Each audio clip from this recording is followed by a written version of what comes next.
to this week's edition of the Defender Roundtable. It's the holiday season, so we're talking all things Christmas, particularly Has It Lost Its Soul? Now, joining me for this great discussion are the phenomenal members of the Defender editorial team, Terrence Harris, Aswad Walker, and Laura Anyinaho. All right, let's start with the commercialization of Christmas. I'm going to be honest, I'm a gift giver. I'm talking 10 gifts per person. My husband side eyes me every Christmas. My friends think I'm crazy. And yes, I've probably created some monsters in my kids, but gift giving brings me joy. However, as capitalism has seeped into every crevice of the holiday season, many Black families are left chasing ideals that may be neither attainable nor fulfilling. Now, Christmas has become synonymous with consumption. That's a far cry from its origins as a celebration of faith, family, and community. So the question is, has Christmas lost its soul in our communities? And if so, how do we reclaim it? Terrence, we're going to start with you. Let you weigh in. Oh man, you really want to start with trouble. But no, I mean, it is. I mean, it's definitely become commercialized. But like my pastor this past weekend said something that was really interesting, Dr. Ogletree. He said that he reminded the congregation that Christmas, the day that we actually celebrate Christmas, is not the day that Christ was born. This is the day of giving of gifts and things of that nature. So it's become that. It's not essentially the day that Christ was born. So I don't know. I mean, I think that we've taken that and gone a little bit overboard as we tend to do, and we do need to bring it back to what it's really about, though, and it's about a day of family, a day of service, even.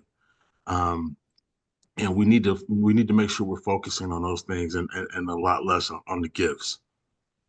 Okay, SWAT.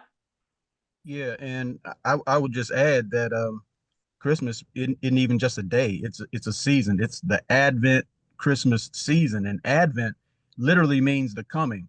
It's all about us expecting God, expecting the miraculous, expecting greatness, and it's not just really celebrating the Messiah being born, Jesus, but what about the Messiah in you? That can be born too. And so it's about expecting and preparing a way. And we prepare a way by listening to Christmas music. We put up the trees, the lights, the gift giving. All that is a part of it because it reminds us that, hey, we are expecting something, we're doing something, we're trying to make ourselves better so we can make the world better. But yeah, it's been over commercialized. But I've been really encouraged by two articles, one that you wrote, Rashonda, and one that Terrence wrote about, the athletes sharing their Christmas stories. And everything they said was about family, about relationships, about us being better and sharing. And so on one level it's commercialized, but it's really good to see that there are some Black folk out there that still get that meaning, that relationship. Laura. Yeah. Yes, it's definitely commercialized. When I think of Christmas, I don't think of the season of giving. I think about, do I have enough money to give gifts to all the nieces and nephews and mom, dad, and all of them? And it just puts a major pressure on those who might not have the means to spend on gifts. And so when you have the young ones talking about, yeah, well, my friend has this, or I saw this on TV, or this iPhone 12, or this shoe, or you just totally forget what Christmas is supposed to be about. I remember back in the day, I would go to the Black nativity plays, and I would see, the birth of Jesus, and I'm like, oh my God, this is so cute. Shout out to the Anderson Center for the Arts. I went to go see a play on that, like the behind the scenes, the rehearsals, and I was like, it kind of reminded me of what it used to be back then, and now it's just not like that. October, I'm hearing Mariah Carey's All I Want for Christmas. And I can't, and it's like Christmas for 2 months straight. Like I can't hear anything, just lights, and I turn on the TV, I'm scrolling on my phone, and the algorithm is telling me I gotta go buy something for 2 months straight. And I'm just like, I've had enough. Enough. I just want to just shut down and disappear. This is definitely not what Christmas is about. I feel like these businesses equate happiness to material wealth, and that's definitely not what it is. That's my take on it. Yeah, see, I'm a middle of the road because I want to give the gifts, but I make sure that we have the other aspects as well.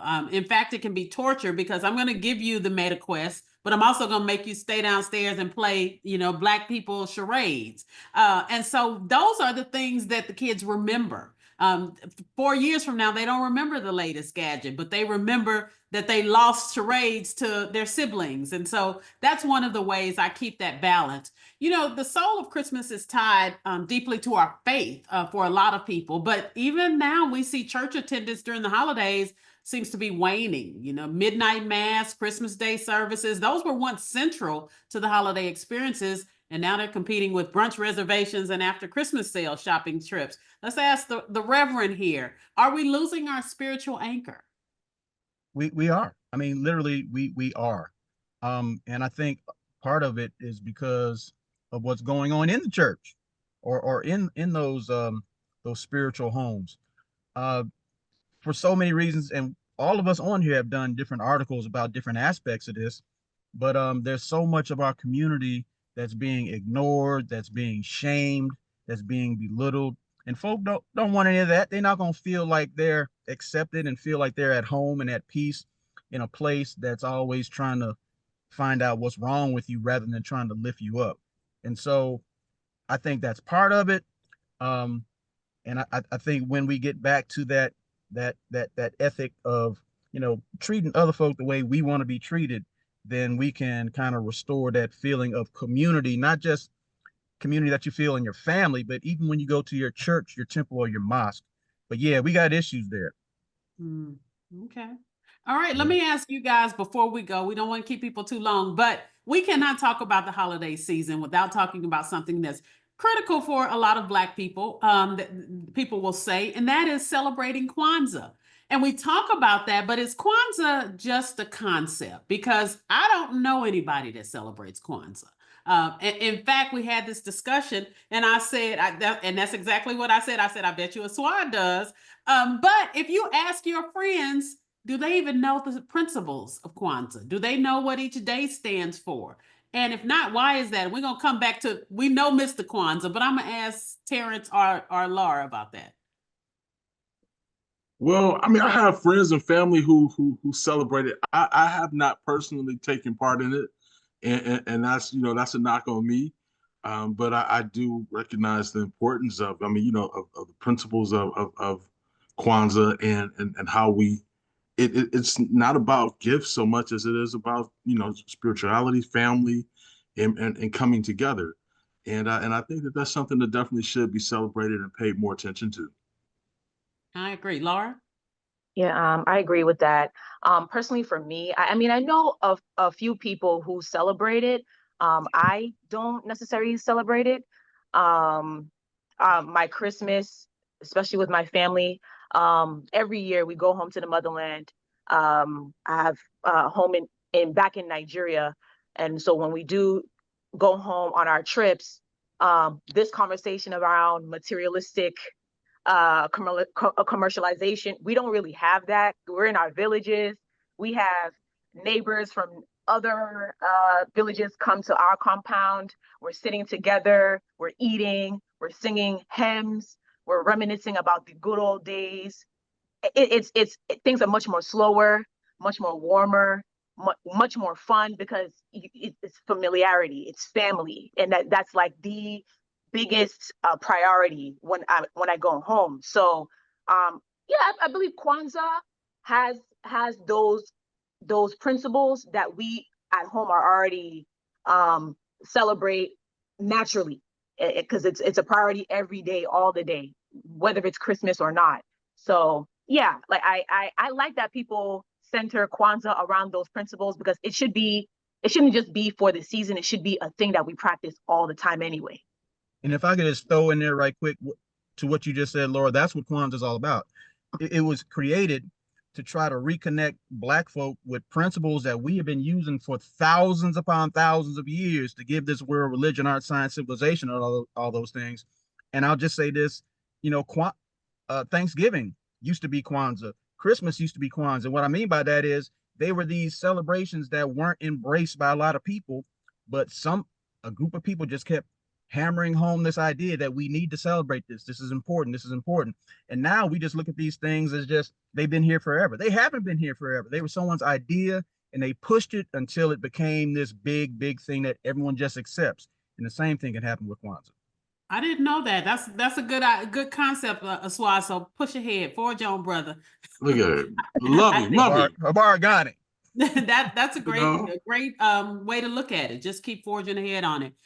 We are out of time, but we do want you to check out our article on this at defendernetwork.com, and that's on Has Christmas Lost Its Soul, as well as all of our other Christmas coverage, including the year in review. We have some great stuff. We have the best Christmas holiday movie scenes. You definitely need to go check that out and weigh in on whether you agree or disagree. You know, the scene from Almost Christmas, The Color Purple, Soul Food. Check it all out. Along with all of our other coverage. And thanks so much for tuning in. Please support defendernetwork.com. Like, share, subscribe. And if you have a topic you want us to talk about, weigh in and let us know on this one as well. Has Christmas lost its soul?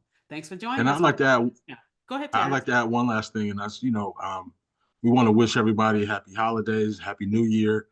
Unfortunately, not unfortunately, we need some time off. We need a break. So, so the roundtable will take a little bit of a hiatus and come back in the new year stronger and better than ever. But until then, everybody have a blessed holiday and a happy New Year.